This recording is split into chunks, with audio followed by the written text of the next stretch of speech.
حضرت السلام علیکم ورحمۃ اللہ وبرکاتہ۔ علیکم السلام ورحمۃ اللہ وبرکاتہ و مغفرت۔ میں آپ کو محفل نعت جو حضرت علامہ مفکر اسلام مولانا بدر القادری صاحب دامت برکاتہم عالیہ کے سرپرستی ہے، اس میں آپ کو خوش آمدید پیش کرتا ہوں۔ شکریہ۔ میں اس کے متعلق چند باتیں آپ سے جو ہے دریافت کرنا ہے۔ آپ ماشاءاللہ پہلی بار آپ سے ملاقات ہوئی ہے، تو حضرت آپ اپنے بارے میں کچھ فرمائیے، آپ کے اسم گرامی اور آپ کی والدیت، کہاں سے آپ تعلق رکھتے ہیں، اور ماشاءاللہ آپ کے جو کارڈ پہ میں نے دیکھا مفتی لکھا ہوا ہے حضرت، سبحان اللہ، تو کہاں سے تعلیم یافتہ ہے، تو حضرت ارشاد فرمائیے۔ بسم اللہ الرحمن الرحیم۔ میرا اسم گرامی محمد عبداللطیف چشتی ہے، اور والد گرامی کا اسم گرامی حضرت مولانا محمد حنیف چشتی مدظلہ العالی ہے۔ پاکستان سے گجرانوالہ کی سرزمین سے تعلق ہے، اور لاہور میں جامعہ نظامیہ رضویہ دنیا اہل سنت کی ایک عظیم درسگاہ ہے، جس کا فیض اس وقت الحمدللہ پوری دنیا کے اندر جاری اور ساری ہے۔ ہمارے مفتی اعظم پاکستان مفتی محمد عبدالقیوم ہزاروی رحمۃ اللہ تعالی علیہ ہمارے اساتذہ میں سے ہیں، اور ہمارے مربی، مشفق اور محسن ہیں۔ اور یہاں پر بیلجیم سے میرا تعلق ہے۔ بیلجیم کے اندر اینٹورپن میں ایک پاکستانی کمیونٹی کی بڑی عظیم الشان مسجد گورنمنٹ سے ریکونائز، اور الحمدللہ جس طرح ایک اہل سنت و جماعت کی مساجد ہوتی ہیں، اور جس طرح ہالینڈ کے اندر آپ کی مساجد ہیں کہ باہر مینار بھی موجود ہیں، اور ایک مسجد کا نقشہ اور ایک مسجد جیسی صورتحال جو آپ کو یہاں ملتی ہے، بیلجیم کے اندر پاکستانی کمیونٹی کی وہ ایک واحد مسجد ہے کہ جس کے الحمدللہ ریکونائز بھی ہے گورنمنٹ سے، اور اس کے باہر مینار بھی ہیں، اور مکمل خوبصورتی کے ساتھ وہ بنائی گئی ہے۔ وہاں مجھے آئے ہوئے تقریباً 2.25 سال ہو گئے ہیں۔ وہاں میں امام اور خطیب کی حیثیت سے ڈیوٹی سر انجام دے رہا ہوں، اور پتہ چلا کہ ہالینڈ کے اندر ڈن ہاگ میں مفکر اسلام حضرت مولانا علامہ بدر القادری صاحب ہمارے اسلاف میں سے ایک بزرگ نام ہے۔ ہم اہل سنت و جماعت جتنے بھی ہیں، ہم ادب کرنے والے لوگ ہیں، اور جتنے بھی ہمارے بزرگ ہیں وہ نبی کا جو بھی غلام ہے ہمارا وہ امام ہے۔ ان بزرگوں سے ایک سینہ بسینہ جو باتیں، جو چیزیں، جو مسلک کی روایات چلی آ رہی ہیں، ان کو برقرار رکھتے ہوئے ہم چونکہ نوجوان اپنے بزرگوں کے نقش قدم پر چلتے ہوئے ہی کامیابی حاصل کر سکتے ہیں، تو یہ ارادہ کیا کہ مفکر اسلام نے جو یہ محفل سجائی ہے اس میں حاضر ہو کے ایک تو حضور کی بارگاہ سے فیض حاصل کیا جائے، اور دوسرا مفکر اسلام کی زیارت اور آپ کے نظام کو دیکھا جائے۔ ماشاءاللہ بہت خوب آپ نے فرمایا۔ آپ کے باتوں سے پتہ چلا کہ آپ جو ہے پہلی مرتبہ جو ہے اس محفل نعت میں تشریف لائے ہیں۔ یہ 20ویں محفل نعت ہے الحمدللہ جو سرزمین ہالینڈ پہ علامہ مفکر اسلام کے زیر سرپرستی ہو رہی ہے، اور اسی سے بہت سے جو ہے شاخیں نکلی ہوئی ہے الحمدللہ اسی کے برکت سے۔ تو حضرت آپ آج تشریف لائے ہیں، اور آپ نے بچوں کا پروگرام دیکھا ہے، اب کچھ جو ہے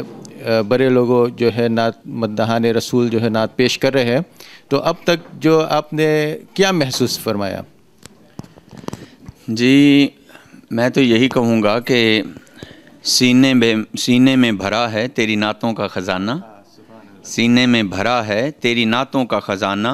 دو عالم میں لٹاتا ہوں کمائی تیرے در کی۔ یہ جن کے پاس کمائی ہوتی ہے وہی لٹاتے ہیں، تو میں سمجھتا ہوں مفکر اسلام کے سینے کے اندر حضور کے عشق کا خزانہ بھرا ہوا ہے، اور وہ لوگوں کو فیض لٹا رہے ہیں، نوجوان ہوں، بچے ہوں، بچیاں ہوں، ان کا یہ فیض جاری اور ساری ہے۔ میں دیکھ رہا ہوں اس محفل کے اندر آ کے کہ بچے ہیں یا نوجوان ہیں یا بزرگ حضرات جتنی بھی کمیونٹی ہے، خصوصی طور پر میری نظر بزرگوں پر گئی ہے کہ بڑے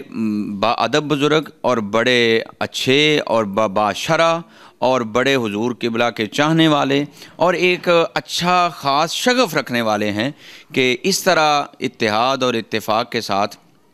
ایک دوسرے کے ساتھ پیار سے پیش آتے ہوئے نظر آئے ہیں، اور جو آپ کی کمیونٹی کا اتحاد اور اتفاق ہے، یہاں یورپ کے اندر ان باتوں کی تو بڑی اشد ضرورت ہوتی ہے کہ آپ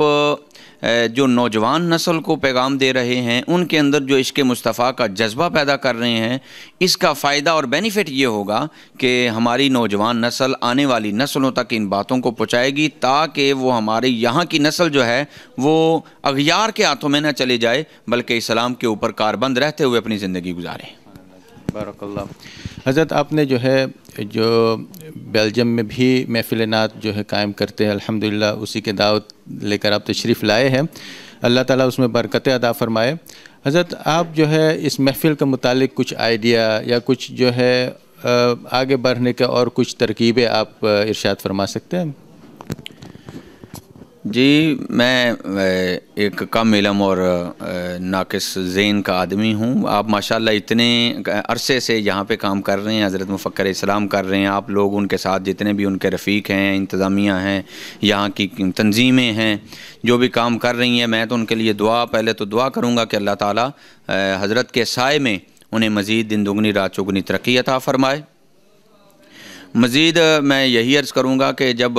اس طرح کا کوئی پروگرام ہو تو کوشش کریں کہ ہم جیسے آس پاس کے جو ہمسائے لوگ ہیں کم از کم ان تک بھی یہ پیغام پہنچائیں، تاکہ وہ آپ کا رابطہ ہمارے ساتھ، ہمارا رابطہ آپ کے ساتھ رہے، اور باہر سے بھی لوگ، صرف ہالینڈ کا یہ حق نہیں ہے کہ صرف ہالینڈ والے حضرت سے فیض اٹھائیں، یہ تو پورے یورپ کا تمام مسلمانوں کا حق ہے کہ وہ نبی پاک صلی اللہ علیہ وسلم سے اپنے والہانہ عشق کا اظہار بھی کریں اور اس میں حاضری بھی لگوائیں، اور کوشش کریں جتنی اچھی سے اچھی اس کی انتظام، سیٹنگ اور نظم و ضبط جتنا ہوتا ہے، جو ٹائم یہاں یورپ کے اندر یہ بڑا ہمارا المیہ ہے کہ ہمیں علماء کو وہ پابندی کرنی چاہیے کہ یہاں کی جو نوجوان نسل ہم سے جس چیز کا تقاضا کرتی ہے کہ جھوٹ ہمیں نہیں بولنا چاہیے، ٹائم کی پابندی ہمیں کرنی چاہیے، وقت پر نماز جماعت کے ساتھ ہونی چاہیے۔ جو یہاں کی کمیونٹی یا نوجوان نسل غیروں کے اندر دیکھتی ہیں باتیں کہ وہ دھوکہ نہیں دیتے، وہ فراڈ نہیں کرتے، وہ جھوٹ نہیں بولتے، وہ پابندی ٹائم کی کرتی ہیں۔ اگر کسی آفس کے اندر ٹائم 9 بجے ہے تو اس کا ٹائم 9 بجے کا مطلب 9 بجے ہے، لیکن ہم ہیں کہ ہم 2-2 3-3 گھنٹے تو پہلے فضول سے بیکار ضائع کر دیتے ہیں، تو آنے والی جو نسل ہے ان کے دلوں کے اندر وہ ٹائم کی پابندی کا لحاظ نہیں رہتا، پھر لہٰذا ان کو جو ٹائم دینا ہے اس ٹائم کے حساب سے ہمارا نظم و ضبط ایسا ہونا چاہیے کہ وہ آئیں اور سمجھیں کہ آتے ہی ٹائم ضائع نہیں ہوا اور کام شروع ہو گیا ہے، اور بحمدہ تعالیٰ اس کے اندر کمپلیٹ ہو گیا۔ میں علماء سے ریکویسٹ کرتا رہتا ہوں، چونکہ میری عمر تھوڑی ہے، میں ریکویسٹ کرنے کی عمر ہے، تو میں ریکویسٹ کرتا ہوں بحمدہ تعالیٰ۔ ہم نے بھی وہاں بیلجیم کے اندر یہ پہلی ہماری تو محفل نعت جو ہے پہلی ہم کروا رہے ہیں انشاءاللہ 8 جون بروز ہفتہ بوقت 3 بجے سے عشاء تک ہوگی، اور اس کے اندر انشاءاللہ جتنے بھی ثناخان مقابلہ لیں گے حصے میں ان سب کو انعامات دیے جائیں گے، اور بالخصوص اس میں یہ ہے کہ ہم نے نوجوانوں کے ذوق اور شوق کو بڑھانے کے لیے 2 عمرے کے ٹکٹ رکھے ہیں جو بذریعہ قرآن اندازی انشاءاللہ ہم وہاں پیش کریں گے کہ دیکھیے جو حضور کی نعت پڑھے گا، جو ثناخانی کرے گا یا جو سننے کے لیے آئے گا، وہ سب اس آس اور اس امید کے ساتھ بیٹھیں گے کہ ہمیں ہو سکتا ہے سرکار اپنے در پر بلا لیں۔ اسی نیت سے اس محفل کو کروا رہے ہیں، اللہ تعالیٰ ہمیں اس میں کامیابی عطا فرمائے۔ اور ساتھ میری یہ بھی نظر تھی کہ چونکہ میری یہاں یورپ میں وہ ویسے پروگرام میلاد النبی کے، معراج النبی کے، محرم شریف کے سارے ہوتے رہے ہیں، لیکن چونکہ اس لیول کی وہ پہلی محفل نعت تھی تو میں آپ کے ہاں یہ دیکھنے کے لیے آیا تھا کہ آپ لوگ کیسے کرتے ہیں، کیسے محفلیں کرواتے ہیں، تو میں اس کی ججمنٹ کر کے جا کے میں بھی اس کو کامیاب کرنے کی کوشش کروں۔ میرے ساتھ میرے چند ساتھی بھی ہیں، چودھری منور حسین صاحب ہیں، راجہ نعیم صاحب ہیں، محمد وقاص اصغر صاحب ہیں، یہ میرے ساتھ آئے ہیں تاکہ ہم یہ ججمنٹ کر سکیں کہ کیسے محفل نعت یہاں یورپ کے اندر کروائی جاتی ہے، کیا اس کا نظم و ضبط ہوتا ہے، کیا اس کا طریقہ کار ہوتا ہے، تاکہ ہم بھی حضور کے عشق کے پھیلانے میں کچھ نہ کچھ اپنا کام کر جائیں، کیونکہ یہی ہے تمنا یہی ہے کہ کچھ اس دنیا میں کچھ کام کر جائیں، تمنا یہی ہے کہ اس دنیا میں کچھ کام کر جائیں، اگر کچھ ہو سکے تو خدمت اسلام کر جائیں۔ بارک اللہ، جزاک اللہ خیرہ۔ میں آپ کے اور آپ کے ساتھیوں کو آپ کی تشریف آوری کے بہت بہت شکر گزار ہوں۔ اللہ تبارک تعالیٰ آپ لوگوں کو برکت عطا فرمائے۔ السلام علیکم ورحمۃ اللہ وبرکاتہ۔